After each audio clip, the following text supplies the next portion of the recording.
Well, AI is driving every conversation, from the way we hire to the way you do your kid's college essay. But our next guest has been using AI to drive and predict what the markets are doing. With me is the president of Vantagepoint AI, Lane Mendelson.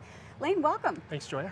Great to be here. So your father founded the company 40 years ago, but it was 30 years ago that AI really became part of the conversation. So take me back to that founding moment. Well, for our company, really AI was the solution to a problem that we had. And the problem that we had is my father realized in the mid-1980s that the markets were becoming global. What happened in other countries around the world, what happened in commodities and currencies affected stocks and other markets. And so he realized that there was just a ton of data out there. I mean, millions and millions of data points every single day. Yeah. And he knew that if there was a way that he could analyze that data, crunch the numbers, find the hidden patterns in the data, he could glean valuable information that he could then use to predict what was going to happen next in the markets. The problem is, back then, we didn't have the computing power that we have today. We didn't have the software available that we have today. And he was really racking his brains and exhausting every avenue to figure out what can I use to analyze this data, make sense of it, and be able to utilize it, implement it for the purpose of making money in the markets. And he experimented with so many different types of mathematical approaches and genetic algorithms. Ultimately, the solution that he landed on was artificial intelligence, which he had experience with back in the 1960s at Carnegie Mellon University on mainframes, but he thought, you know, if I could adapt it for the personal computer, then everyday individual traders would be able to benefit from its power. So let's unpack the software. Most technical analysis is looking at lagging indicators, but that leaves a whole host of opportunities that could not be capitalized on. So you're actually predicting things about what the markets are going to do even 3 days in advance. In other words, leading indicators. Right, and that's really the key. There are so many traders that are struggling, that are frustrated, they're losing money in the markets, and they're smart people. And they even, in many cases, know a lot about the markets. It's not lack of knowledge, it's not lack of intelligence. It really boils down to the information that you rely on when you make that critical trading decision. And the problem is, if all you're doing is looking backwards and following trends and seeing what has already happened, and you aren't able to actually anticipate, look forward, and see what's going to happen, you're putting yourself at a tremendous disadvantage. And that's really the crux of why so many traders are unsuccessful. So my father's idea of analyzing global market data was a very important key element to being able to forecast, because if you want to know where something's going to go, you can look at what factors are driving it. If Apple is being pushed, pulled, influenced by 30 other markets and factors, well, let's go look at those factors, because they will give us the clues as to where Apple's going to go. That's the crux of our patent on trend forecasting and transforming traditional lagging indicators into leading indicators. And you tee up another important point, which is that you're also crunching what's happening globally and how that's going to drive and influence the market that you're currently trading, which is the US. It's critical. You have to do it. And my dad, I mean, today, of course, everyone knows we're in a global economy, but if you ask them, okay, so we're in a global economy, we can all agree on that. What type of global approach do you implement when you're making your trading decisions? And you get blank stares. People stutter, they stammer, because then they realize, wait a second, I'm not doing any sort of global market analysis. And it's not that they're ignorant to it, it's just, how do you do it? Where do you begin? Where do you get all the data? Even if you had the data, what would you do with it?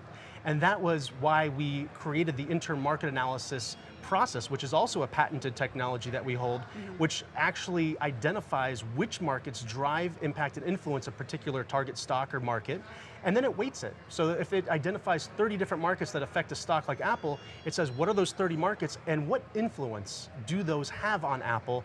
And those weightings change. Over time, they change, and that's where the deep learning neural networks that we use, they're constantly learning, they're being refined, and they're adapting, because the markets are constantly changing and adapting. So you've got these two patented processes, the intermarket analysis, analyzing global market data, and transforming traditional lagging indicators into leading indicators, and when combined, it's just a very powerful combination. Now the market's moving fast, conditions are changing. How do you make sure that your models are up to date? Well, it's an ongoing effort. This is not a case where you can develop something and say, okay, great, research and development's done, now it's marketing and sales. Yeah. I mean, if you look at like Heinz 57 ketchup, I mean, the recipe probably hasn't changed in 50 years. They developed it and it's on every table, it's consistent, you know how it's going to taste, because it's static. But with the markets, which are not static, Yeah. we developed the Vantagepoint technology back in the late 1980s, but it has gone through so many iterations. I mean, constantly, on a daily basis, our research and development team is constantly monitoring it, adapting it, tweaking it, modifying it, to ensure that it always has that predictive edge and that predictive capability that it's designed to have. And if you don't do that, then you could have something that at one point in time is state of the art and cutting edge, but at a later point in time no longer provides that edge. There are moments, though, that any software, no matter how good it is, it disappoints. So for the end user, how do you go back again and make the case for reliability, and what do you say? Well, there is no such thing as 100% when you're forecasting the markets. Right. You know, if my daughter came home and said, hey, I got a 80% on my test, I'd say, well, did you study? And maybe you need to try harder next time. But that's on a scale up to 100. When you're talking about forecasting the markets, there's no such thing as 100. So currently, we're at 87.4% accuracy on average across the markets that we forecast for, which there's thousands of them. And I don't know if it will actually increase beyond that. I don't know if we'll hit 90. I don't know if it will be able to exceed where we're at. The goal right now is let's maintain that, because 87.4% is a tremendous advantage for traders and investors. And if we're able to maintain that and continue over the decades to provide that level of accuracy and consistency, that's the key. It's not just here and there. You know, it's like a broken clock is right twice a day. This is something that day in, day out, year after year, decade after decade, has been able to proven that accuracy time in, time out, and throughout multitude of markets. We started off forecasting of just a couple of commodity markets back in the late 80s, early 90s.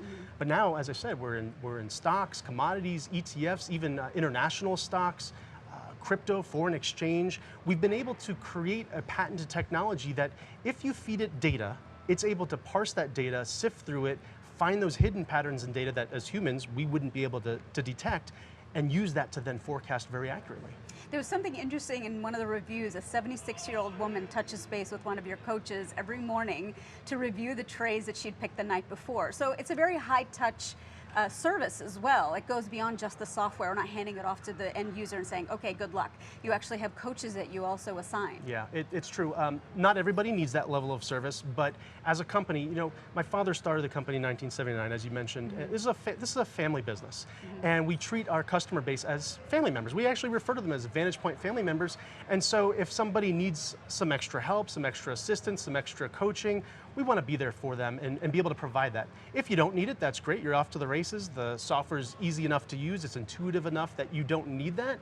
But if it's going to help someone to be more successful with it, sure, we want to ensure their success, because after, you know, having a company that's over 40 years in existence, we'd like to see it be 50 years, 60 years, one day, 100-year-old business. And the key to that is ensuring that our customers are successful, and their success will ensure that our business is successful. You secured a patent, or your father secured a patent 10 years ago for the technology that you're using. Why is that important to your end user? Well, there's actually two patents that we secured. And one is on the global market analysis. The other is on the artificial intelligence and being able to forecast trends using leading indicators. It's important for a couple of reasons. First of all, going through a patent process is very rigorous, very stringent. You have to actually have something that's unique. You have to actually have something that adds value. And so that's just validation to anyone that's considering using the software, or anyone who's using it and trusting their hard-earned money. They know they've got something that works. It's proven, it's unique, it will give them an advantage. But what it also does is it protects our intellectual property. Over the last 10 years, we've spent over $10 million developing Vantagepoints technology, and as I said, continuing to refine it as the years go by. And so, yeah, we want to protect our hard-earned work and our effort, our intellectual property, and we don't want someone who wants to kind of jump on our coattails to be able to easily do that. Yeah, you're privately owned. What's next? Well, for us, we'd like to remain a privately owned company. We have no intention of going public. We would like to continue to refine the technology. We want to make sure that it always provides that edge to our customer base, and continue to add value to our customers through coaching. We now do in-person events as well, where we get everyone together for a weekend and we spend time, and it's great because not only are you learning, but you're having a good time with people who have similar interests. And really, like I said, it is like a family, but at the same time, we're able to make an impact on so many other people and their families. And it's really been just fantastic for my father. He'll be 76 next year. It's fantastic for him to be able to see something that started off in his bedroom. He was just one guy with a couple of computers back in the late 1970s, to see what it is today. Obviously, it makes him very proud. And it makes me proud because he's entrusted me as the president of the organization. I've been involved with the company since I was a little kid. To see what I've been able to accomplish, to blaze my own trail, it certainly gives me a lot of a lot of pride in what I'm doing. I think a lot of great businesses started in garages and bedrooms, so you're not alone in Yeah. that. This is part of the zeitgeist. AI is going to replace X. It's going to replace human manpower. Yeah. What is your position on that? I don't think so. I think that there have been times that in the past artificial intelligence has been hyped. And artificial intelligence, let's be clear, it's not new. No. It actually was developed in the 1950s at Carnegie Mellon. That's actually where my father first became aware of artificial intelligence in the 1960s when he was going to school at Carnegie Mellon.